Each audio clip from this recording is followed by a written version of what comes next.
சங்கீதம் 69ஆம் சங்கீதம். இந்த விசேஷித்த கூட்டத்தினுடைய கருப்பொருள். யாராவது சத்தமாக வாசிக்கக்கூடியவர்கள் ஒருத்தர் உதவி செய்யுங்க.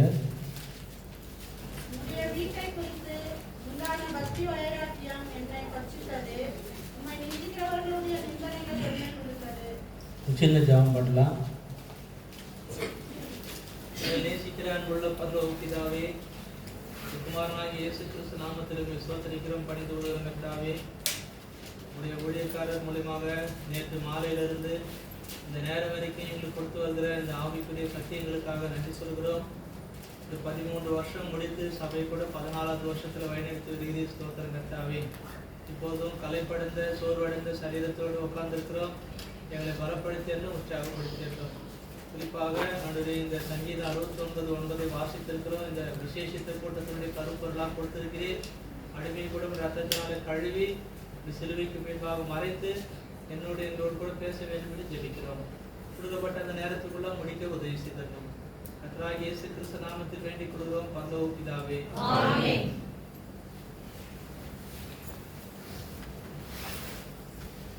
இந்த பரிசுத்த வேதாகமத்துல உங்களுடைய வீட்டை குறித்து உண்டான பக்தி வைராக்கியம் என்னை பற்றி தந்த அந்த வார்த்தை, ஒரு பக்கம் ஆண்டவருடைய வீட்டை பற்றி இது எழுதப்பட்டிருந்தாலும் ஆண்டவருடைய வீட்டை குறித்த பக்தி வைராக்கியம் 2 வார்த்தை இருக்கிறது.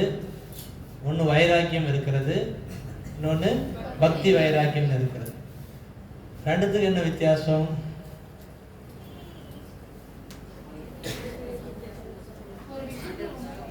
சரி, அது விட வேண்டாம். எது கரெக்டு, எது தப்பு? பக்தி வைராக்கியம் கரெக்டு, வைராக்கியம். ஆனா இப்ப நம்மகிட்ட எது இருக்கு? வைராக்கியம் தான் இருக்கு, ஆனா என்ன இல்லை? பக்தி வைராக்கியம் இல்லை. ஒரு வார்த்தை இருக்கு, கலாத்தியர்ல இருக்கு, எடுக்க வேண்டாம். நல் விஷயத்தில் வைராக்கியம் பாராட்டுவது நல்லதுதான் அப்படின்னு சொல்லி, அதுதான் வைராக்கியம், அது பக்தி வைராக்கியம். பக்தி வைராக்கியம் நல்ல விஷயத்துல வைராக்கியமா நிக்கலாம், தப்பு இல்லை. அதுக்கு பேர் தான் பக்தி வைராக்கியம். பைபிள்ல 7 பேர் பக்தி வைராக்கியம் காட்டினதாக எழுதப்பட்டிருக்கிறது. ஆனா அந்த 7 பேர் சொல்லணும்னாக்கா டைம் ஆயிடும். அதனால அந்த சப்ஜெக்டுக்கு போக போறதில்லை. கர்த்தருக்கு சித்தமானா நைட்டு குடும்ப ஜெபம் நாளைக்கு இருக்கிற செக்ஷனில் ஏதாவது ஒன்று ஷேர் பண்ணுறதுக்கு உதவி செய்கிறேன். நீங்கள் நாளைக்கு அதெல்லாம் இந்த 7 பேரை கண்டுபிடிச்சிட்டு வாங்க. நாங்கள் கேள்வி கேட்குறோம், ஆனால் செல்லு யாரும் யூஸ் பண்ணாதீங்க இல்லை. அதனால் இந்த 7 பேர் பக்தி வைராக்கியம் உள்ளவர்கள் இருக்கிறார்கள். இந்த பழைய ஏற்பாட்டில் சொல்லப்பட்ட இந்த வசனம், ஏசப்பா இந்த பூமியில் வாழும்போது தேவாலயத்தில் போய் பார்க்கும்போது ஆடு மாடு புறா இதெல்லாம் விற்கிறத பார்த்துட்டு ஒரு சவுக்குனால் அந்த ஒரு கயிற்றுனால சவுக்கை உண்டு பண்ணி கொண்டு அவங்களெல்லாம் அடிச்சு துரத்துறாரு. அது வைராக்கியமா பக்தி வைராக்கியமா? அது பக்தி வைராக்கியம். இன்னும் இவர் ஏசப்பா அன்புள்ள தெய்வம்னு சொன்னாங்க, பார்த்தா இந்த பழகிறாரு, இப்படி அடிக்கிறாரு. இப்படி சர்ச்சைக்கு வந்து அடிச்சு கூட அனுப்புவீங்களா? சாட்டியனால அடி வாங்கின்னு ஓடும்போது அவங்க வெளியே போய் என்ன சொல்லியிருப்பாங்க? ரொம்ப கஷ்டம். ஆனால் அதில் அந்த வசனம் அங்கே யோவான் 2ஆம் அதிகாரம் 17வது வசனத்தில் எழுதப்பட்டிருக்குது. வாசிக்கலாமா யாராவது? யோவான் சுவிசேஷம்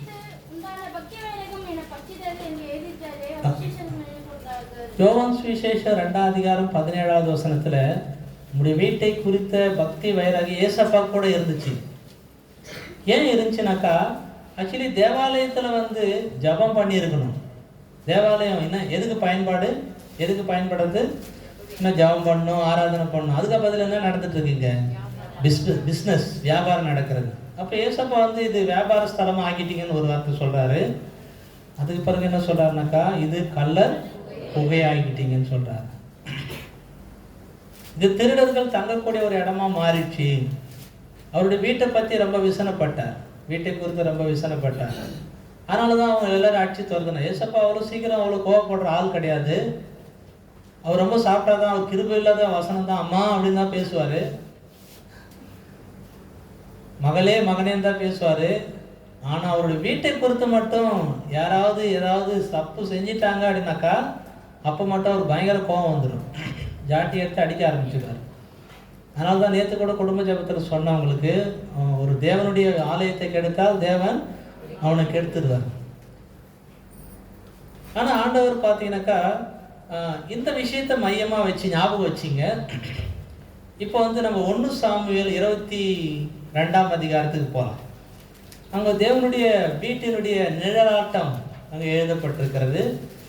அந்த வசனத்தில் கொஞ்சம் இந்த நடைமுறை வாழ்க்கைக்கான செய்தியில் நம்ம எல்லாருக்கும் பிரயோஜனமாக இருக்கத்தக்கதாக அவருடைய வீட்டை குறித்த சத்தியங்களை இந்த இடத்துல நம்ம படித்து அதை ஒப்பிட்டு பார்த்து கொடுக்கப்பட்ட நேரத்துக்குள்ளே முடிச்சிடுறேன். 1 சாமுவேல் 22ஆம் அதிகாரத்தில் முதல் 2 வசனத்தை யாராவது சத்தமா வாசிக்கலாம். தாவீது அவ்விடத்தை விட்டு தப்பி அதுல்லாம் என்னும் கெபிக்கு போனான். அதை அவன் சகோதரரும் அவன் தகப்பன் வீட்டார் அனைவரும் கேட்டு அங்கே அவன் இடத்துக்கு போனார்கள்.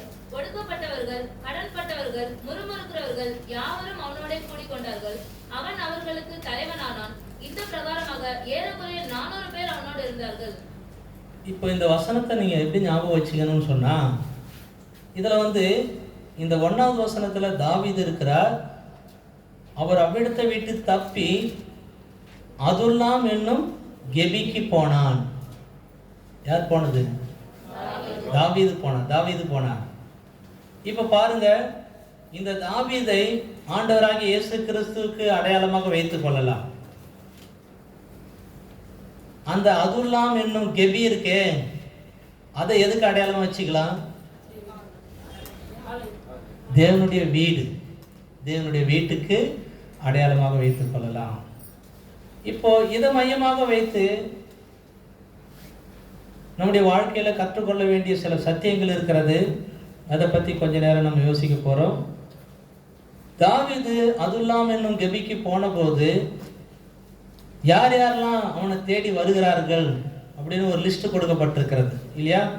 அதனால உங்களுக்கு தூக்கம் வராமல் இருக்கிறதுக்காக நீங்க சொல்லுங்க பார்க்கலாம்.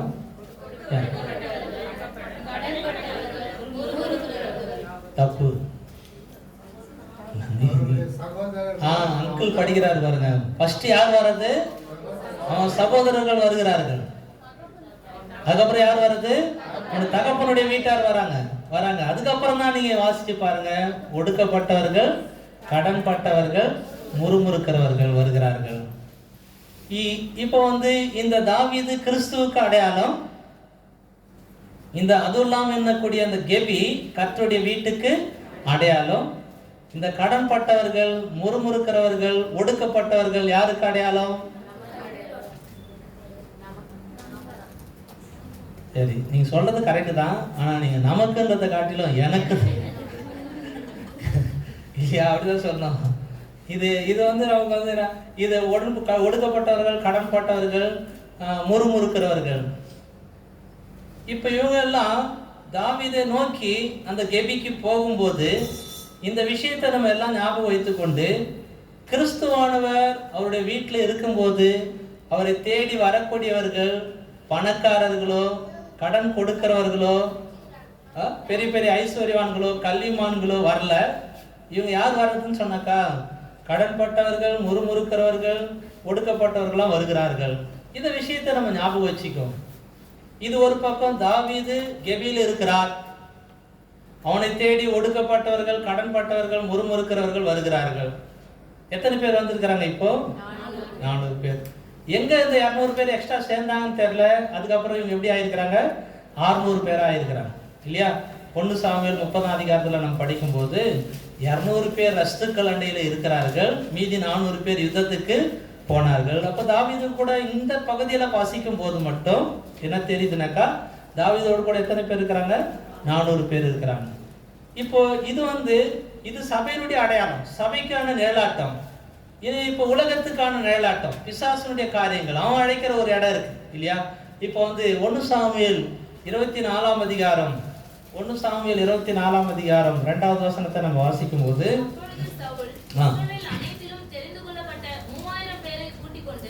தாவீதையும் அவன் மனுஷரையும் வரையாடுகளுள்ள கன்மலையின் மேல் தேட போனான்.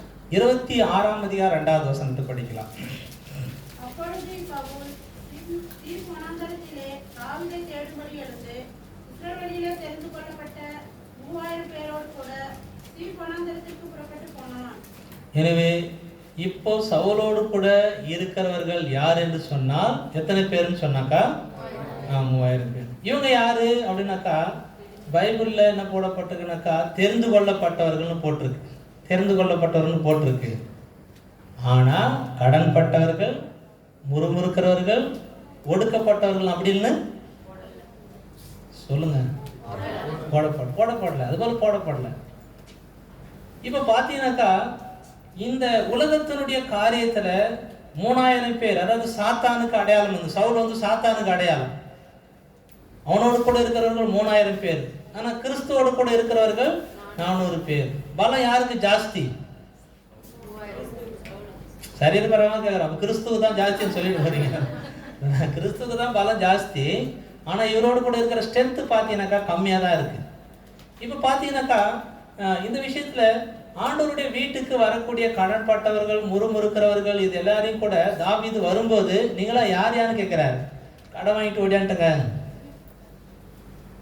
அப்படின்னு சொன்னாக்கா யார் மேல இந்த கடன் சுமத்தை பார்க்குற வான போப்போ வீட்டுக்கு போயிடு அப்படின்னு சொல்லியிருக்கலாம் தாவீது. உடனே தாவீது அவங்க என்ன செஞ்சிட்டாரு? ஏற்றுக்கொண்டார்.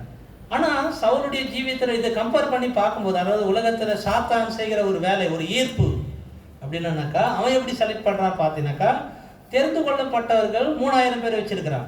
எப்படி தெரியுமா? 1 சாமுவேல் 14ஆம் அதிகாரத்துல 1 சாமுவேல் சாப்டர் 14 கடைசி வசனம். பெலிஸ்தரின் மேல் கடினமான யுத்தம் நடந்தது. சவுல் ஒரு பராக்கிரமசாலியாகிலும் ஒரு பலசாலியாகிலும் காணும்போது அவர்கள் எல்லாரையும் தன்னிடமாக சேர்த்துக் கொள்வான். அவனுடைய செலக்ஷன் எப்படின்னா, பிசாசனுடைய செலக்ஷன் எப்படின்னாக்கா ஒரு பலசாலி இல்ல பராக்கிரமசாலி, நல்ல குண்டா, 6 பேக், செஸ்ட் எல்லாம் நல்லா வெயிட்டா வாட்ட சாட்டமா யாராவது இருந்தாங்கன்னாக்கா பார்ப்பாரு. பார்த்த உடனே இவன் அரண்மனைக்கு கூட்டிட்டு வந்திருக்குன்னு சொல்லிடுவார். ஏன் அப்படின்னாக்கா இவர் யாரை நம்புறாரு? இந்த பராக்கிரமசாலி தான் நம்புறாரு. இந்த பக்கம் கிறிஸ்துவனுடைய நிழலாட்டம் எப்படி இந்த தேவனுடைய வீட்டில் என்ன நடக்குதுன்னு சொன்னாக்கா, தேவனுடைய வீட்டில் வரக்கூடியவர்கள், பலவீனம் உள்ளவர்கள், ஒடுக்கப்பட்டவர்கள், முறுமுறுக்கிறவர்கள், இவர்கள் எல்லாரும் அவனை தேடி வருகிறார்கள். வரும்போது அந்த தாவீது எல்லாரையும் எந்த கேள்வியும் கேட்காமல் அவர்கள் ஏற்றுக்கொள்கிறார்.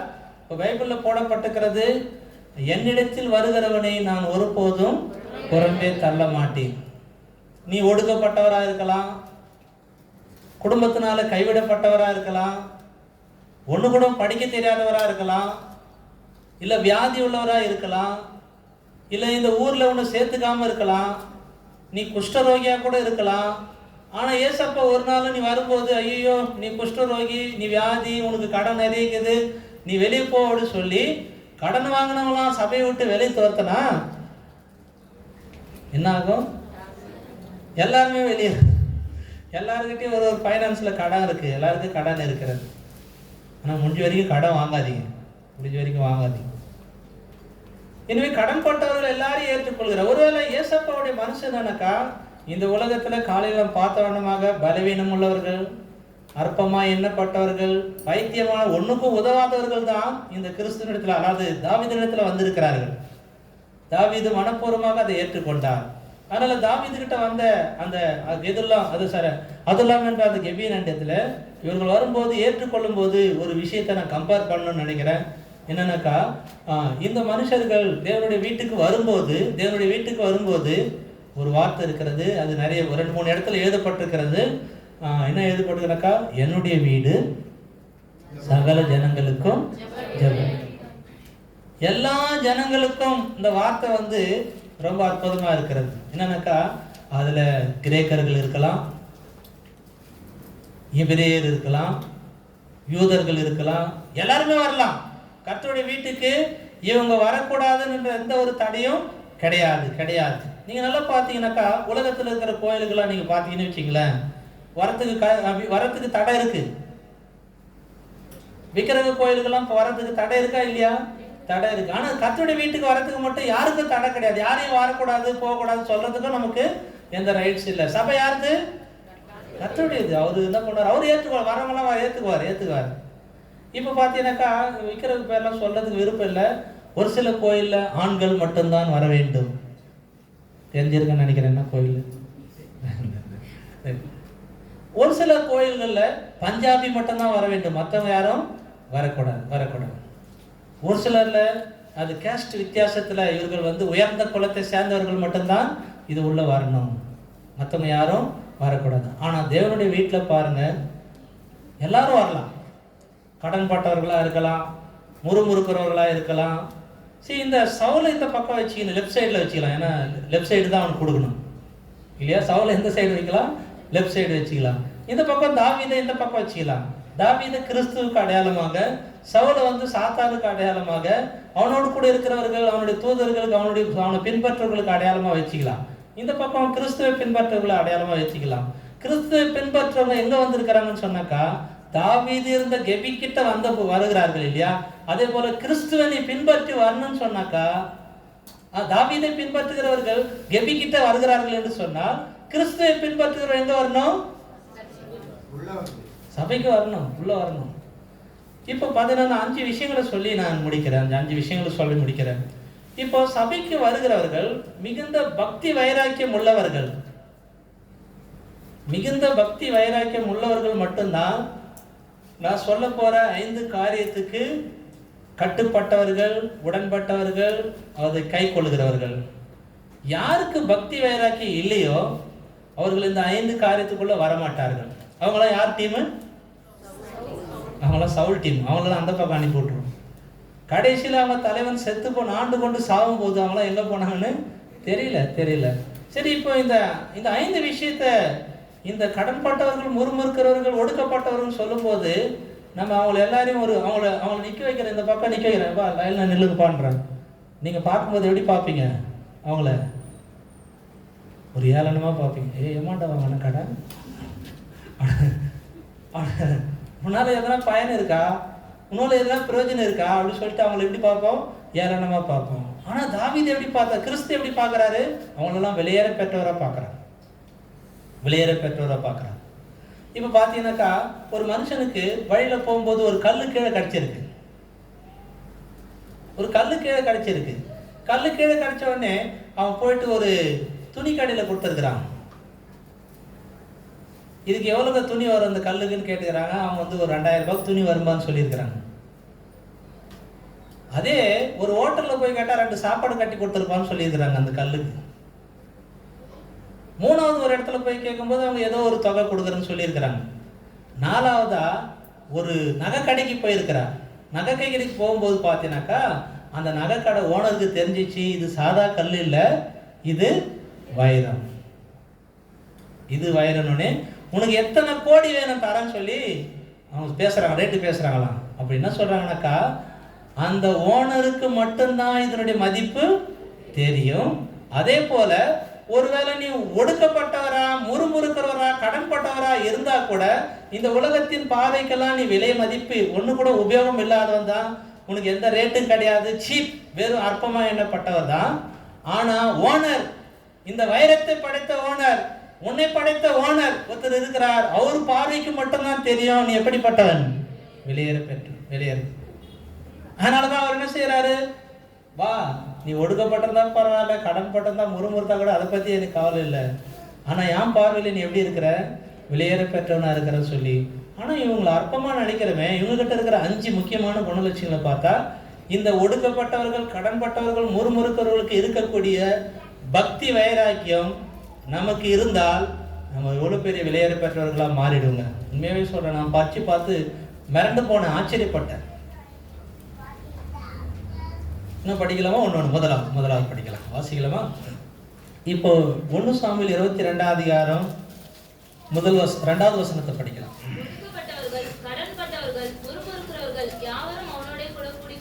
போதும் மிஸ்டர். எனவே இப்போ ஒரு டீம், சவுல் டீம் இருக்கு.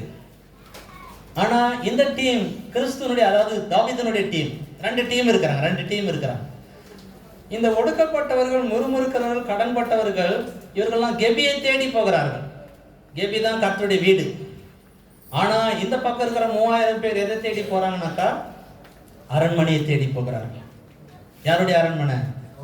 சவுலுடைய அரண்மனையை தேடி போறாங்க. அரண்மனையில என்னது? அந்தப்புறம், எவ்வளவு பெரிய தோட்டம், லக்ஸூரி லைஃப், சுகபோகமான வாழ்க்கை, சாப்பாடு, ராஜபோஜனம், இது எல்லாமே இருக்கும். ஆனால் இவங்க 3000 பேர் என்ன யோசிக்கிறார்கள் சொன்னாக்கா, எனவே சவுலை நாம் பின்பற்றி போனால் எனக்கு எல்லாமே சிறப்பானதாக, எல்லாமே நல்ல மேன்மை உள்ளதாக, இந்த ராஜபோஜனம், நல்ல சம்பளம், இதெல்லாம் எனக்கு கிடைக்கும். அதனால நான் சவுலை பின்பற்றி போறேன்னு சொல்லி இந்த 3000 பேர் கூட்டம் போகிறார்கள். ஆனால் இந்த மனிதர்களை பாருங்கள், ஒடுக்கப்பட்டவர்கள், கடன்பட்டவர்கள், முறுமுறுக்கிறவர்கள் தாவீதை தேடி போகிறார்கள். அங்க கெபி இருக்கிறது. யாராவது பார்த்துக்கிறீங்களா? கெபி கேவ் யாராவது பார்த்துக்கிறீங்களா? பார்த்தவங்க யாராவது சொல்லுங்க பார்க்கலாம். வவ்வால் அடைஞ்சி அந்த கெபியில, அந்த கெபியில ஒரே நாத்தமா இருக்கும். இன்னும் சொல்லிட்டுங்களா, அந்த கெபியில லைட் இருக்காது, அந்த கெபியில ஏசி இருக்காது, இல்லையா? இருக்குமா? அந்த கெபியில வெஸ்டர்ன் டாய்லெட் இருக்குமா? எதுவுமே இருக்காது. எந்த அடிப்படை வசதியும் இல்லாவிட்டாலும் பரவாயில்லை, நான் தேவனுடைய வீட்டுக்கு போவேன். எனவே கர்த்தருடைய வீடு என்பது சவுலுடைய அரண்மனையை போல இருக்காது. சில அடிப்படை வசதிகள் இங்க இருக்காது. கால் நீட்டி உக்காந்தா இங்க உட்கார முடியலங்க, அதனால இந்த சபைக்கு போக மாட்டேன். ஒரு சகோதரி எங்க சபைக்கு வந்தார்கள். உங்க சபையில டேபிள் சேர் இல்லை, அதனால நான் வரலன்னு போயிட்டாங்க. சேர் போட்டுக்கிறோம், பின்னாடி போட்டுக்கிறோம். அவங்க எப்படின்னாக்கா சிஎஸ்சி சபையெல்லாம் இருக்கு இல்லைங்களா, முன்னாடி டேபிள், பின்னாடி வந்து அந்த டெஸ்க்கு, அந்த இது பெஞ்ச் இருக்கணும், அப்படி உட்காரத்துக்கு எதிர்பார்க்கணும். ஒரு டாக்டர் ஃபேமிலி வந்தார்கள். உண்மையாக அவங்க ஏசிலே இருந்து நல்ல வசதி வாய்ப்போடு இருந்தவர்கள் தான் போல இருக்கு. ஒரு குழந்தை இருந்தது. ஆனால் வந்த உடனே அவங்க கேட்டாங்க, இந்த தெலுங்கு மெசேஜ் வேணுங்கிறது இங்கே இருக்குன்னு சொல்லி கேள்விப்பட்டோன்னு வந்தார்கள். வந்த உடனே அடுத்த வாரத்துலேருந்து வரல, நான் விசிட் பண்ணும்போது சொன்னார்கள். அதனால் அங்கே அடிப்படை வசதி கூட ஒன்றுமே அங்கே இல்லை. அந்த சீட்டில் உட்காந்துன்னு அந்த அனலில் இந்த குழந்தைய வச்சுன்னு எங்களால் கஷ்டப்பட முடியல. ஆனால் இந்த மனிதர்கள் பார், ஒடுக்கப்பட்டவர்கள், கடன்பட்டவர்கள், முறுமுறுக்கிறவர்கள், கர்த்தருடைய வீட்டில் எந்த விதமான அடிப்படை வசதி இல்லாவிட்டாலும் கிறிஸ்துவின் இடத்துல நான் புறப்பட்டு அவரை பார்க்கும்படியாக போவோம் அப்படின்னு ஒரு தீர்மானம் செய்கிறேன். இவங்களை கேட்குறேன், நான் என்ன கேட்குறேன்னா, ஏன்பா அங்கே கரண்ட் இல்லைன்றாங்க, வவ்வால் இருக்குன்றாங்க, அங்கே வெறும் இருட்டாக இருக்குன்றாங்க, அங்கே பெஸ்ட்டு டாய்லெட் இல்லைன்றாங்க, எந்த விதமான அடிப்படை வசதி இல்லைன்றாங்க, எதுக்காகப்பா அங்கே போறீங்கன்னு கேட்குறேன். எதுக்கு அங்கே போகிறேன்னாக்கா, அங்கே கிறிஸ்து இருக்கிறார். அங்கே யார் இருக்குது? அது ஒரு ஆள் போதும், எனக்கு அவர் போதும், அவர் ஒரு ஆள் இருந்தால் போதும் அப்படின்னு சொல்லிட்டு இவங்க என்ன செய்யறாங்க, புறப்பட்டு போறாங்க. ஸோ இன்றைக்கு பார்க்கும்போது சபைகள் என்று சொல்லப்படும் போது பல சபைகளில் அடிப்படை வசதிகள் நன்றாக இருக்கிறது, அது தப்பு சொல்லலை. ஆனால் சில சபைகளில் அடிப்படை வசதியே இல்லாத ஒரு சில சூழ்நிலைகள் இருக்கிறது. அப்படி இல்லை என்றால் நீ சபைக்கு போவாயா? பக்தி வைராக்கியம் உள்ளவர்கள் ஒருவேளை சபையை புளியாமரத்துக்கு அடியில் நடத்தினாலும் போக மாட்டாங்க. பாருங்க, ஆதி அப்போஸ்தல நாட்களில், அப்போஸ்தல நடவடிக்கைகளில் என்ன எழுதப்பட்டுக்குனாக்கா, சபைக்கு என்று சொந்த கட்டடம் கிடையாது. சரி, நான் இப்போ கேட்குறேன் பாருங்க, பிலிப்பு சபை யார் வீட்டில் நடந்தது? லீதியா வீட்டில் நடந்தது. Very good. எபேசு சபை எங்க நடந்தது? திறன்னு என்னும் ஒரு வித்தியாசாலையில, வித்தியாசாலைன்னு என்ன தெரியுதுங்களா? ஸ்கூல் போனாங்க, ஜனங்க போனார்கள். அதே போல பிலேமோனுடைய வீட்டில் ஒரு சபை நடந்தது. ஆக்கில்லா பிரிஸ்கில்லாவுடைய வீட்டில் ஒரு சபை நடந்தது. அவங்களுடைய வீட்டில் அடிப்படை வசதிகள் இல்லை, ஆனால் அவங்க ஒன்றுக்காக போனாங்க, ஒரே ஒரு விஷயத்துக்காக போனாங்க. யார் இருக்கிறது? கிறிஸ்து இருக்கிறார். அவரை பார்க்க போறேன், நான் அவரை பார்க்க போறேன். இதுதான் ஃபர்ஸ்ட் விஷயம். ஒரே ஒரு விஷயம் என்னன்னாக்கா, இந்த சபையில எந்த விதமான வசதிகள் இல்லை அல்லது குறைச்சலா இருக்கிறது, கொஞ்சம் கால் நீட்டி உட்கார முடியல அப்படின்ற யோசனையோடு கூட நீங்க கண்டிப்பாக தேவனுடைய வீட்டுக்கு வர்றதுக்கு மறுக்காதீங்க. இவங்க எந்த விதமான வசதி இல்லைனாலும் பரவாயில்ல, எனக்கு ஒரே ஒருத்தர் இருக்கிறார், அவர் தாவீது, அவர் கிறிஸ்துவுக்கு அடையாளம், அங்கே நான் போறேன்னு சொல்லி கிளம்பி வந்தார்கள். இவங்களை எவ்வளோ சீப்பாக நினச்சிட்டே இல்லை? இவங்க கடன்பட்டவர்கள் தானே, இவங்க ஒடுக்கப்பட்டவர்கள் தானே, அற்பமாக எண்ணப்பட்டவர்கள் தானே, இவங்க என்ன பண்ணிட போறாங்கன்னு நினைக்கிறேன் இல்லையா? அவங்க சொல்றாங்க, எந்த விதமான அடிப்படை வசதி வேண்டாங்க, நான் சபைக்கு போறேன்னு சொல்றான். ஃபர்ஸ்ட் தீர்மானம். ரெண்டாவது தீர்மானம் என்னன்னாக்கா, எண்ணிக்கையை பார்த்து இவர்கள் சபைக்கு போகவில்லை இல்லையா? எண்ணிக்கை பார்த்துனாக்கா, இந்த டீம்ல எவ்வளவு பேர் இருக்கிறாங்க? 400 பேர் இருக்கிறாங்க. இந்த டீம்ல எவ்வளவு இருக்கிறாங்க? 3000 பேர் இருக்கிறாங்க. பொதுவாகவே 3000 பேர் இருக்கிற சபைக்கு நம்ம போவோமா, 400 பேர் இருக்கிற சபைக்கு போவோமா அப்படின்னு சொன்னாக்கா, எங்க பக்கத்துல இருக்குது அங்கே போயிடும் பிரதர்ன்றீங்களா? எங்க கிட்ட இருக்கு அங்கே போயிடும் இல்லை. பொதுவாக நம்முடைய நேச்சர், மனுஷனுடைய நேச்சர் என்னன்னாக்கா, இப்போ ஹோட்டலுக்கு போகிறோம் பார்த்தீங்கன்னா, ஹோட்டலுக்கு போனோடனே இந்த பக்கம் ஒரு ஹோட்டல் இருக்குது, இந்த பக்கம் ஹோட்டல் இருக்குது. ரெண்டு நான்வெஜ் ஹோட்டல் தான். இதில் வந்து ஒரு 100 பேர் உட்காந்து சாப்பிட்டுக்கிறாங்க, இதில் 2 பேர் தான் உட்காந்து சாப்பிட்டுக்கிறாங்க. பார்த்தீங்க இந்த பக்கம் பார்த்தீங்கன்னாக்கா 100 பேர் உட்காந்து சாப்பிட்றோம், இங்கே எத்தனை பேர் உட்காந்துக்கிறாங்க? 2 பேர் தான் இருக்கிறான். 100 பேர் இங்கே உட்காந்து சாப்பிட்றான்னாக்கா கண்டிப்பாக இந்த ஹோட்டல் அவனும் சாப்பிட்றான்னா சும்மாவா போயிருப்பான், ஏதோ எக்ஸ்பீரியன்ஸ் இருக்கு அவனுக்கு அப்படி சொல்லி அவனை அப்போ நம்ம செலக்ட் பண்ணுறது எதை வச்சு நம்ம செலக்ட் பண்ணுறோம்? சபையை எதை வச்சு செலக்ட் பண்ணுறோம்? கூட்டத்தை வச்சு 3000 பேர் இருக்கிறாங்க, அங்கே 10,000 பேர் போகிறாங்க, அங்கே பெரிய டீம். நம்ம சாவாய்ச்சுன்னா நம்மளுக்கு அப்படியே படத்திரண்டு வருவாங்க. சாவாய்ச்சா எப்படி வருவாங்க? படத்திரண்டு வருவாங்க. நமக்கு எதனா உடம்பு சரியில்லைன்னு ஹாஸ்பிட்டலில் போய் படுத்துனா இப்போ ஆப்பிள் ஒரு மூட்டை வரும். அந்த 3000 பேர் கொண்ட சபையில் பட பலம் இதை வச்சு ஒரு டீம் அங்கே போதும். இப்போ இந்த பக்கம் பார்த்தீங்கன்னாக்கா வெறும் சாதாரண 400 பேர். எங்களுக்கு எந்த டீம்லாம் முக்கியம் கிடையாதுங்க, எங்களுக்கு ஸ்ட்ரென்த்தெல்லாம் முக்கியம் கிடையாது. எங்களுக்கு நான் கர்த்தருக்கு பிரியமா நிற்கிறவங்க பக்கத்தில் நிற்கிறேன், இந்த பக்கம் நிற்கிறேன்.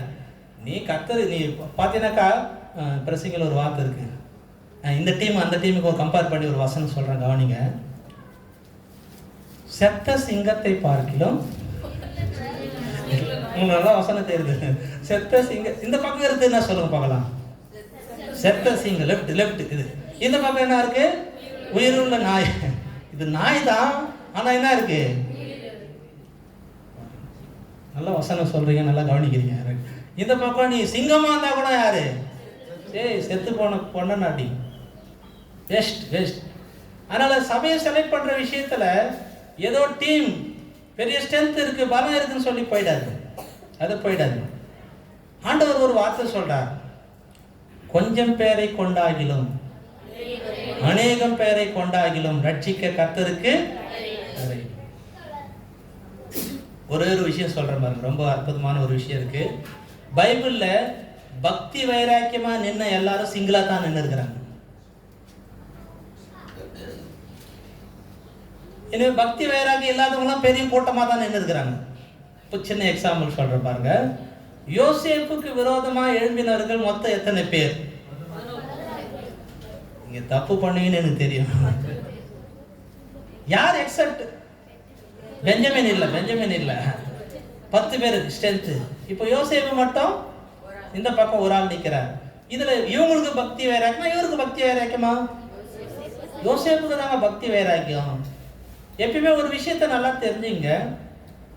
லேவிய ராகமத்தில் ஒரு வார்த்தை போட்டிருக்கிறது. லேவிய ராகமத்தின் புஸ்தகம், சாரி யாத்திராகமத்தின் புஸ்தகம் ஒரு வார்த்தை இருக்கிறது. 23ஆம் அதிகாரம் 2வது கவனமா வாசிங்க, ரொம்ப முக்கியமான வசனம். யாத்திராகமம் 23ஆம் அதிகாரம் 2வது வசனம். வழக்கிலே நியாயத்தை புரட்ட மிகுதியானவர்களின் பட்சத்தில் சாய்ந்து உத்தரவு சொல்லாதிருப்பாயாக. தீமை செய்யறதுக்கு திரளான பேரை பின்பற்றாத. நிறைய பேர் இருக்கிறாங்க, நிறைய பேர் செய்யறாங்கன்றதுக்காக அவங்க செய்யறதெல்லாம் ரைட்டுன்னு நினைச்சிடாதீங்க. நியாயத்தை புரட்டுறதுக்காக மிகுதியானவர்களுடைய பட்சத்தில் சாய்ந்திடக்கூடாது. நிறைய பேருக்கு என்னன்னாக்கா சிங்களா நிற்கிறதுக்கு பயம் இல்லையா? நிறைய பேருக்கு சிங்களா நிற்கிறதுக்கு பயம்.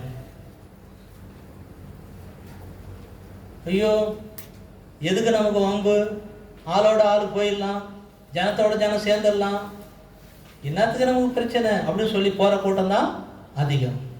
ஆனால் தப்புன்னு செஞ்சே தப்பு செய்கிற கூட்டத்தோடு கூட சேர்ற அந்த கூட்டத்தில் இல்லை சவுல் அரண்மனையில் இருக்கட்டும், அவன் பெரிய கோட்டீஸ்வரனாக இருக்கட்டும், அது எங்களுக்கு முக்கியம் இல்லை. எங்களுக்கு யார் முக்கியம்? தாவீது முக்கியம். தாவீது இந்த கெபியில் நான் போகிறேன், இங்கே இருக்கிறது சின்ன சபை தான், அதை பற்றி எனக்கு கவலை இல்லை. பைபிளில் பிலதெல்பியா சபை பற்றி போட்டிருக்கு.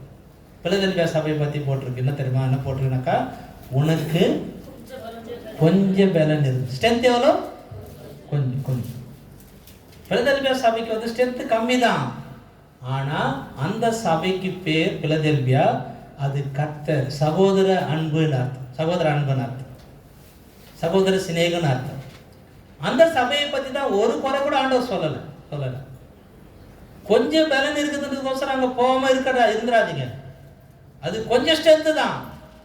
எங்களுக்கு கூட்டம் இருக்கிறது முக்கியம் இல்லைங்க. ஒரு கூட்டம் பெரிய கூட்டம் இருக்கிறதுலாம் முக்கியம் இல்லை. ஒன்று சொல்கிற பாருங்க, சின்ன கூட்டமோ பெரிய கூட்டமோ அதை பற்றி கம்பேர் பண்ண வேண்டாம். கர்த்தருக்கு பிரியம் இல்லாமல் பெரிய கூட்டத்தில் இருக்கிறத காட்டிலும் கர்த்தருக்கு பிரியமாக ஒரு சின்ன கூட்டத்தில் இருக்கிறது நல்லது. சபையை தேர்ந்தெடுக்கிற விஷயத்தில் அது மிஸ்டேக் பண்ணிடாதீங்க. மூன்றாவது விஷயத்துக்கு நம்ம போகலாம். என்ன போகலாம்னாக்கா, இவர்களை நம்ம பார்க்கும்போது எந்த விதமான லாபத்தையும் எதிர்பார்த்து போனதாக இவர்களுக்கு தெரியவில்லை. ஒடுக்கப்பட்டவர்கள், கடன்பட்டவர்கள், முறுமுறுக்கிறவர்கள். கர்த்தருடைய வீட்டுக்கு வரும்போது இவங்க போயிட்டு கெபியில் என்ன லாபம் சம்பாதிக்க போகிறாங்க?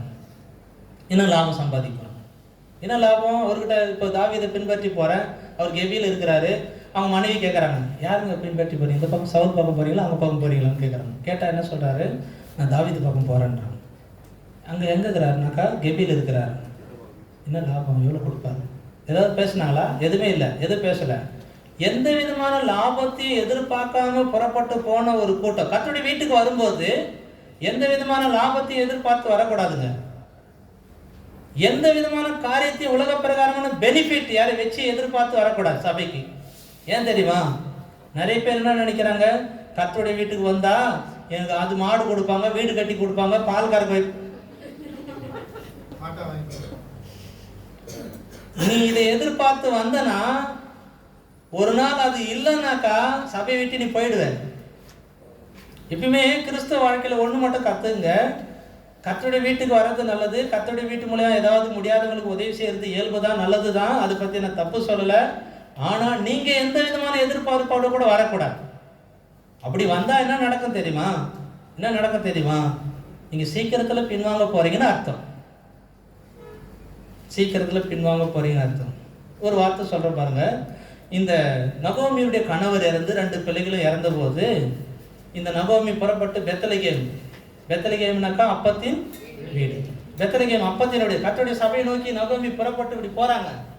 போன உடனே 2 பேர் பின்னாடி அழுதுன்னு வராங்க. இதுல யாரு ஒரிஜினலா அழுகுறாங்க, யார் டூப்ளிகேட்டா அழுகுறாங்கன்னு தெரியல. யாரு டூப்ளிகேட்டா அழுகுறது? ஒருபால். ஏங்க எப்படிங்க சொல்றீங்க? போனாக்கா பாஸ் இல்லைன்னு அர்த்தமா?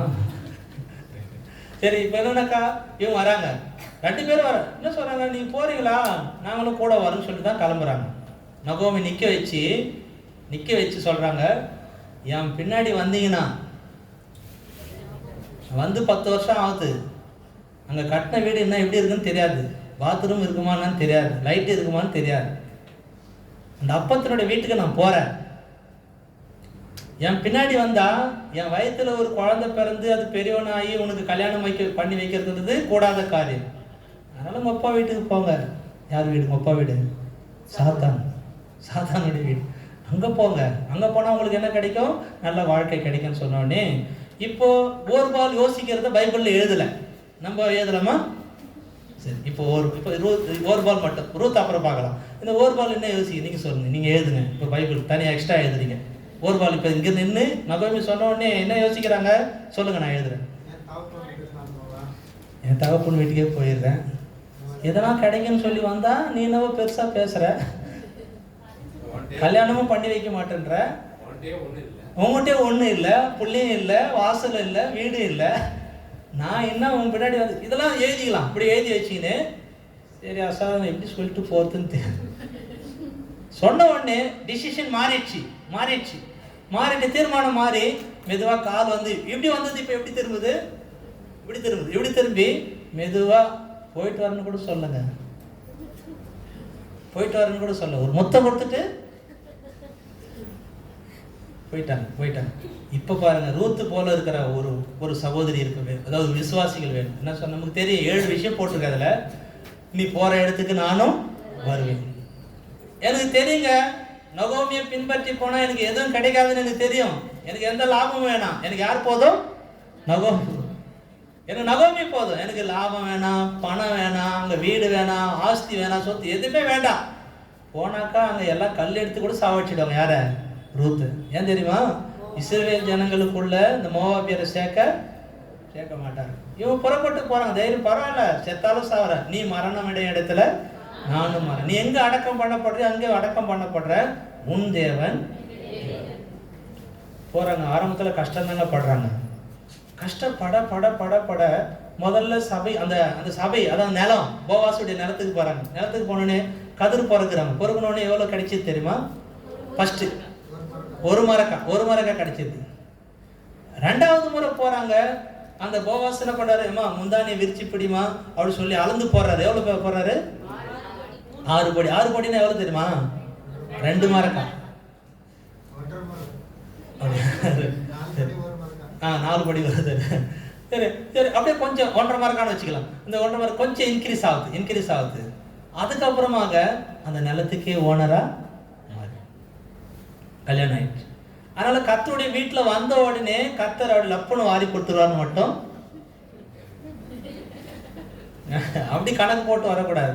வந்த உடனே கேட்பாங்க, வந்த உடனே எதுவுமே என் வாழ்க்கையில் நடக்கல, எதுவுமே என் வாழ்க்கையில மாறல, வந்து 3 நாள் தான் இருக்கும்.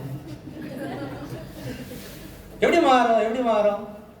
ரூத்து பொறுமையா இருந்தாங்க. லாபம் எதிர்பார்த்து வரல, நான் எதுவுமே எதிர்பார்க்கல, வரேன், நடந்தாலும் சரி செத்தாலும் சரி உனக்கு பின்னாடி வரேன், அப்ப வீட்டுக்கு வரேன்.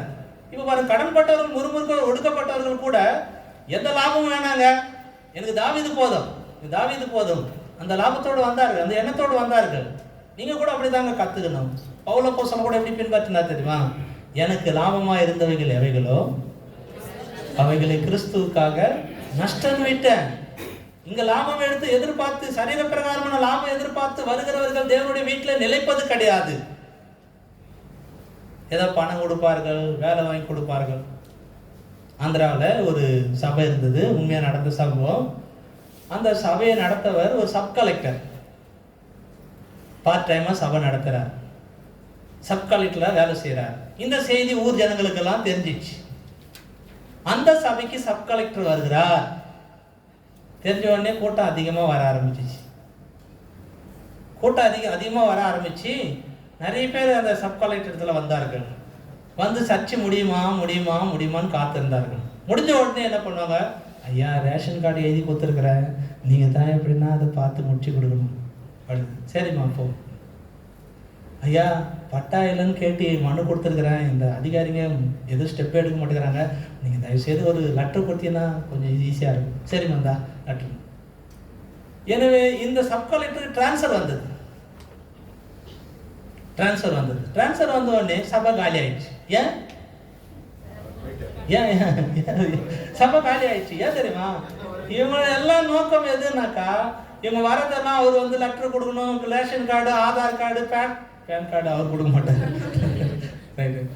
இதுவெல்லாம் வந்து எதிர்பார்த்து வந்து கர்த்தருடைய வீட்டுக்கு வந்து இப்போ அந்த தேவன் இந்த சின்ன தேவனுக்கு அந்த ப்ரொமோஷன் கொடுத்து வேற இடத்துக்கு அனுப்பின உடனே இந்த விசுவாசிங்க எல்லாம் வெளியே போயிட்டாங்க. ஒன்று சொல்ற பாருங்க, எத்தனையோ பேர் கிறிஸ்துவை பின்பற்றி வந்தார்கள். அதில் ஒருத்தர் வந்து, ஆண்டவரே நீ எங்கே போனாலும் உன்னை பின்பற்றி வருவேன்னு சொல்றாரு. என்ன சொல்றாரு? இது மத்திய சுவிசேஷத்தில் 8ஆம் அதிகாரத்தில் இருக்கு, எடுக்க வேண்டாம். நான் சொல்கிறேன், இதெல்லாம் என்ன போடுவேன்னா, ஆண்டவரே நீங்கள் எங்கே போனாலும் உன்னை பின்பற்றி வருவேன். கேட்கறதுக்கு நல்லா இருக்குல்ல? எவ்வளோ பெரிய தீர்மானம் பார்த்தீங்க. இவருடைய மைண்டில் இருக்கிறத தேவன் தெரிந்து கொண்டு என்ன சொன்னார்? நரிகளுக்கு குழிகள் உண்டு, ஆகாயத்து பறவைகளுக்கு கூடுகள் உண்டு, மனுஷகுமாரனுக்கு. ஏங்க இவர் பின்பற்றி வரன்னு சொன்னதுக்கும் இவர் சொல்ற வசனத்துக்கு என்னங்க சம்பந்தம்?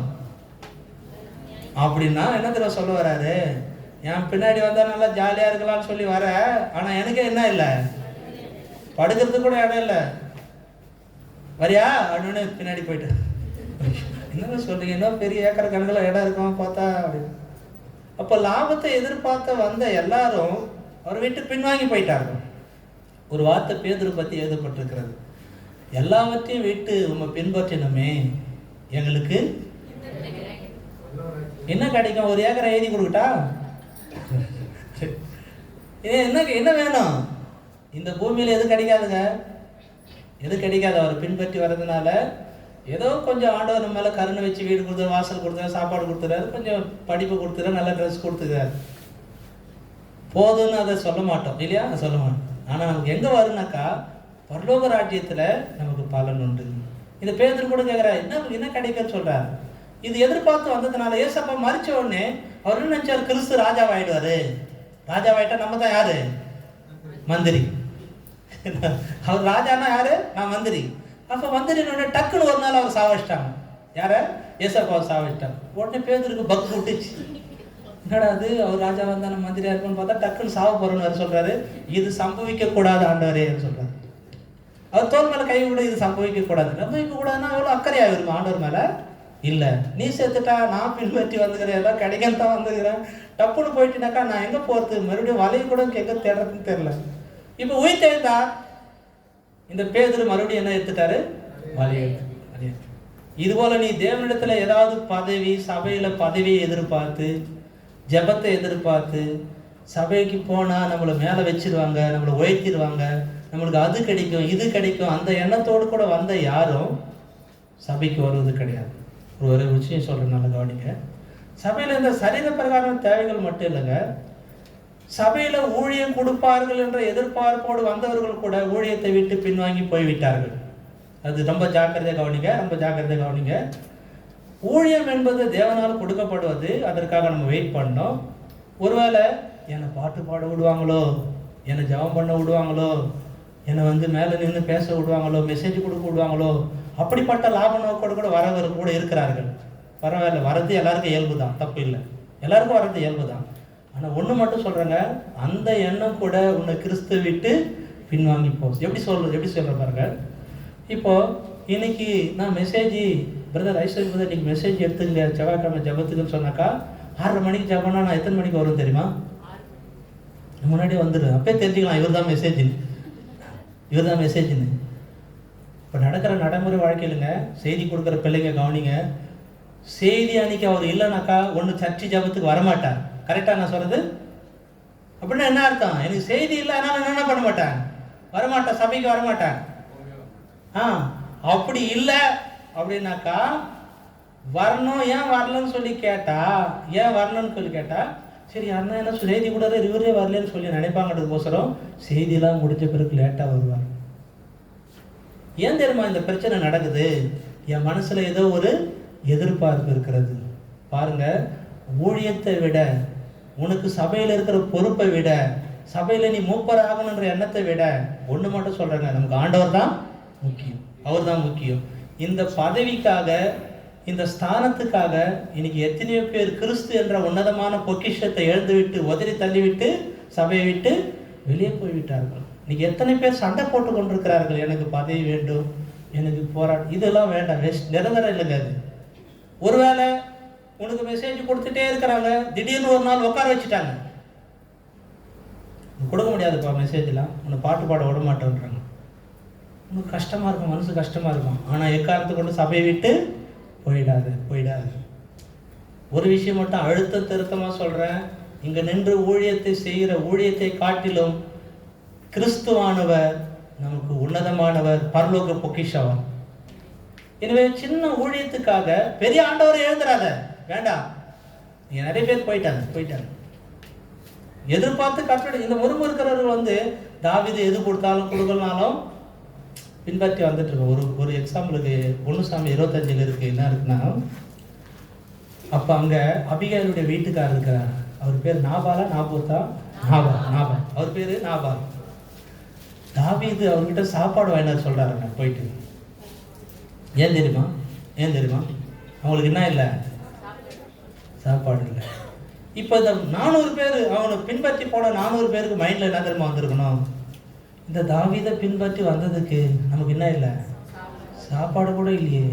எதுக்கு நம்ம பின்பற்றி போகணும்? எதுக்கு இவரை பின்பற்றி போகணும்? வேஸ்ட். அடா, நான் வீடு வாசல் கேட்கல, நகை பணம் கேட்கல, வயிற்றுக்கு சாப்பாடு தானே கேட்குறேன். அதை கொடுக்க மாட்டாரா? தாவீதோடு கூட அவர்களும் பட்டினி கிடந்தார்கள். நல்லா கவனிச்சு பார்த்தீங்கன்னாக்கா, சீஷர்கள் கூட எத்தனை முறை பட்டினியாக இருந்திருக்கிறார்கள். எத்தனையோ இடத்துல அவர்கள் மலையில் தங்கி இருக்கிறார்கள். கெத்செமனே தோட்டத்தில் தங்கி இருக்கிறார். ஆத்தங்கரையில் படுத்திருக்கிறார்கள். அவங்களுக்கு நிரந்தரமான இடம் கிடையாது. என் பின்னாடி வரணும்னா இப்படிதான் வரணும். நித்திய ஜீவன சுதந்திரத்துக்கு ஓடி வந்த வாலிபன் கூட கேட்குறான். பாண்டவர் சொல்றார், எல்லாத்தையும் வித்து தரித்திற்கு கொடுத்துட்டு என்னை பின்பற்றி வான்னு சொன்னாரு. இப்போ அந்த வாலிபன் மிகுந்த ஆஸ்தி உள்ளவனா இருந்தபடினா அவன் துக்கத்தோடே போயிட்டான். பணத்துக்காக கிறிஸ்துவை எழுந்துட்டு போறேன். இந்த உலகத்தில் இருக்கிற மொத்தத்தையும் வித்து ஒரு பக்கம் வச்சு கிறிஸ்துவை இந்த பக்கம் வச்சா யாருடைய வெயிட் அதிகம்? இவருடைய வெயிட்டு தாங்க அதிகம். அதை புரிஞ்சுக்குங்க. இந்த பூமியில் வாழ போகிற காலம் கொஞ்ச காலம்தான். அது பணம் பொருள் இதெல்லாம் அவசியம்தான். ஆனால் சபைக்கு வரும்போது மட்டும் அந்த எதிர்பார்ப்போடு கூட தேவனுடைய வீட்டுக்கு வரக்கூடாது. ஒருவேளை தேவன் கொடுத்தா வாங்கிக்கங்க, தப்பு இல்லை. தேவன் எந்த விதமான எதிர்பார்ப்பும் இல்லாமல் வரும்போது தேவன் கொடுப்பார். அப்படி கொடுத்தா வாங்கிக்கங்க, நான் வேணான்னு சொல்ல. நீ என்ன வேணான்னு சொல்றது இல்லையா? ஒரு விஷயம் சொல்கிறேன் பாருங்க. ஒரு அனுபவத்தில் ஒரு மனுஷன் ஒரு வார்த்தை சொல்லியிருக்கிறார். எதிர்பார்ப்புதல் யாருக்கு அதிகமாக இருக்கிறதோ அவர்களால் ஏமாற்றத்தை தாங்கி கொள்ள முடியாது. வெக்ஸ் ஆயிடுவேன். பயங்கரமான எதிர்பார்ப்புதலோடு கூட தேவனுடைய வீட்டுக்கு நீ வந்தா எப்படி வரலான்னாக்கா, இன்னைக்கு என்ன மெசேஜ் கிடைக்கும், இன்னைக்கு பாட்டு என்ன பாட்டு பாட போகிறாங்களோ, இன்னைக்கு கறி குழம்பா, மதியமே சிக்கன்னா, நைட்டுக்கு என்னவோ, எது கொடுத்தாலும் சாப்பிடுங்க. மீட்டிங்கில் உப்பு இல்லை அதெல்லாம் சொல்லின்னு இருக்கக்கூடாது. எது கொடுத்தாலும் சாப்பிடுங்க. எவ்வளோ கஷ்டம் தெரியுமா அவங்க மீட்டிங் நடத்துறது? அதில் சமைக்கிறது எவ்வளோ கஷ்டம் தெரியுங்களா? அதில் உட்காந்து அதில் குறையா இருந்தால் கூட சாப்பிடுங்க. சாப்பாடே இல்லாமல் தாவீதை பின்பற்றி போனவங்க கஷ்டம். ஒரே ஒரு கேள்வி கூட, ஏன் தாவீது எங்கன்னா போய் மானாவது வேண்டாம் சுட்டு சாப்பிடலாம் சொல்லலாம். அதனால் நான் இப்போ எத்தனை ஆயிடுச்சுங்க நான் சொல்கிறது? 3 தான் சொல்லியிருந்தேன். 4வது விஷயம் நான் சொல்லிட்டு முடியும், 5வது சொல்ல முடியல. இந்த ஒரு விஷயம் மட்டும் நான் சொல்கிறேன். தாவீதை கொலை செய்கிற நினைத்து கொண்டிருக்கிற சவுல், நல்லா கவனிங்க, தாவீதை கொலை செய்ய நினைத்து கொண்டிருக்கிற சவுல் டக்குன்னு ஒரு நாள் தாவீது கையில் கிடைச்சிட்டா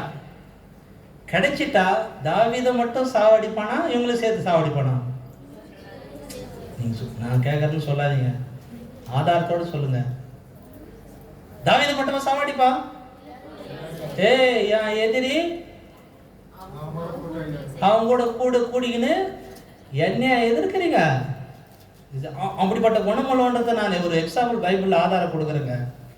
ஒரு முறை அகிமெலேக்கு அந்த ஆசாரியன் தாவீதுக்கு அந்த பட்டயத்தையும் அப்பத்தையும் கொடுத்தது செய்தியை கேள்விப்பட்ட உடனே சவுல் வந்து, என் எதிரிக்கு நீ என்ன கொடுத்து அனுப்பியிருக்கிற? அப்பம் கொடுத்துக்கிற, பட்டயம் கொடுத்து அனுப்பிக்கிற. யாரை கேட்டு கொடுத்த? கேட்டுட்டு 85 பேரை சாவடிச்சிட்டாங்க. ஆசாரியர்கள் 85 பேரை சாவடிச்சிட்டான், செத்துட்டான். அதில் ஒரே ஒருத்தர் மட்டும், அபியத்தார் மட்டும் தப்பிச்சுக்கினார். தாவீதுட்டு வந்து பார்க்குறாரு, எங்கள் வீட்டார் எல்லாம் செத்துட்டாங்க, எங்கள் அப்பா அம்மாலாம் எங்கள் தாத்தாலாம் செத்துட்டாரு, எங்கள் பிள்ளைங்களாம் செத்துட்டாங்க. தாவீது அழுகுறாரு. ஐயோ, நான் அகிமெலேக்கு இடத்துல போனதுனால எவ்வளோ பெரிய நஷ்டத்தை அவன் அனுபவிச்சிட்டான். இந்த 400 பேருக்கு தெரியும், என்றைக்காவது ஒரு நாள் தாவீது மாட்டினார்னா நானும் காலி. இப்போ வர ரெடியாப்பா? வர ரெடியானா நான் செத்தாலும் பரவாயில்ல, நான் வர ரெடி. அதாங்க பின்பற்றுறது. ஒரு வார்த்தை இருக்கிறது, படிக்கலாமா? நீ மத்தேயு சுவிசேஷம் 16ஆம் அதிகாரம், மேத்யூ காஸ்பல் சாப்டர் 60 மத்தேயு சுவிசேஷம் 16ஆம் அதிகாரம் சேர்ந்து படித்து முடிக்கலாம். 25வது வசனம். தன் ஜீவனை ரட்சிக்க விரும்புகிறவன் அதை இழந்து போவான், என் நிமித்தமாக தன் ஜீவனை இழந்து போகிறவன் அதை கண்டடைவான். எனவே செத்தாலும் பரவாயில்லைங்க, இந்த தாவீது கூட தான் போவேன்னு சொல்லுவேன். இப்போ நான் கன்க்ளூஷனுக்கு வரணும். இப்போ என்னன்னாக்கா, தாவீது சவுல் உயிரோடு இருக்கும் போதே அபிஷேகம் பண்ணப்பட்ட தாவீது. ஒருத்தர் ராஜாவாக அபிஷேகம் பண்ணப்பட்ட பிறகு அவனுக்கு என்ன கிடைக்கணும்னு சொன்னாக்கா, அரண்மனை வாழ்க்கையும் சிங்காசனமும் கிடைக்கணும். ஆனால் கிடைக்கல. இப்போ இந்த 400 பேர் பின்னாடி போயிட்டு இருக்கிறாங்க. முடிவு என்னன்றது இவங்களுக்கு தெரியல. திடீர்னு ஒரு நாள் சவுல் செத்துட்டான்.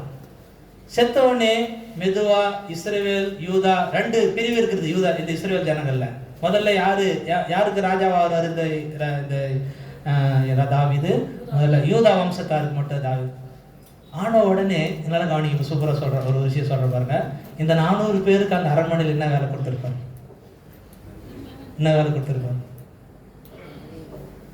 எதையுமே எதிர்பார்க்காம செத்தாலும் பரவாயில்லன்னு சொல்லி என் பின்னாடி வந்தீங்கல்ல, அதனால போடுற நல்ல போஸ்டிங் அவனுக்கு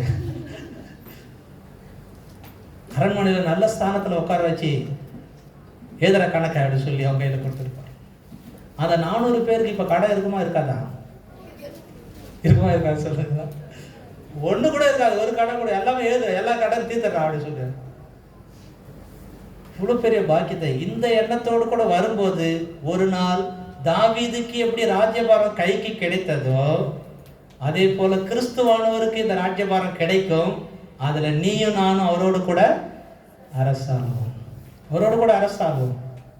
நம்மளை அதுக்காக எப்படி மாத்திட்டாரு? இப்போ ராஜாக்களும் ஆசாரியனும். இந்த எண்ணத்தோட கர்த்தருடைய வீட்டுக்கு வாங்க. ஒரு நாள் வரப்போகிறது. ஒரு அருமையான வாக்குத்தத்தத்தை சொல்லி முடிக்கிற, பயப்படாதே சிறுமந்தியே. சரி, நீங்க கம்ப்ளீட் பண்ண மாட்டேங்கிறீங்க, அதான் எனக்கு இது. சரி எல்லாரும் சேர்ந்து படிச்சுட்டு முடிக்கலாமா? லூக்கா 12ஆம் அதிகாரம், லூக்கா சுவிசேஷம் 12ஆம் அதிகாரம், லூக் காஸ்பல் சாப்டர் 12, லூக்கா சுவிசேஷம் 12ஆம் அதிகாரம் 32வது வசனம் சேர்ந்து படிக்கலாம். எல்லாம் சேர்ந்து படிக்கலாம். பயப்படாதே சிறுமந்தியே, உங்களுக்கு ராஜ்யத்தை கொடுக்க உங்கள் பிதா பிரியமாயிருக்கிறார். கர்த்தர் தாமே இந்த வசனத்தை ஆசீர்வதிப்பாராக.